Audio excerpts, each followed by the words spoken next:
It's Andy at Muscle in the Mountains, and today we are diving into a machine that doesn't just turn heads, it snaps them back.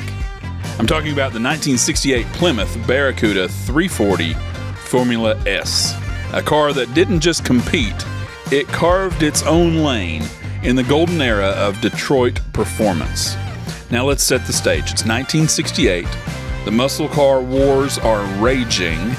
Camaro, Mustang, Firebird, they're all flexing, but Plymouth drops the hammer with the Barracuda Formula S. And under the hood is a small block beast, the 340 cubic inch V8 topped with a 4-barrel carburetor, rated at 275 horsepower, but we all know that was conservative. This thing could scream past the quarter mile in the low 14s with the right setup. Lightweight, nimble, packing torque like a heavyweight. But the Formula S wasn't just about raw power. It was a handling package. You got heavy-duty suspension, front sway bar, upgraded shocks, and a tighter steering ratio. It was Plymouth's way of saying, we don't just go fast, we corner like we mean it.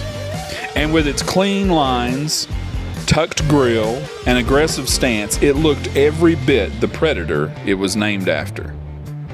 Now, inside, it was all business. Comfortable interior, rally gauges, and that unmistakable MoPar vibe.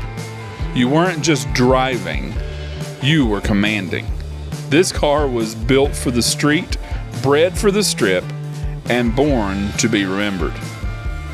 It's the kind of ride that makes you roll down the windows just to hear that throaty exhaust note echo off the hills. It's the kind of car that reminds us why we fell in love with horsepower in the first place. So here's to the 1968 Barracuda 340 Formula S, a true underdog with bite, a street fighter with style, and a MoPar legend that still makes hearts race and tires scream.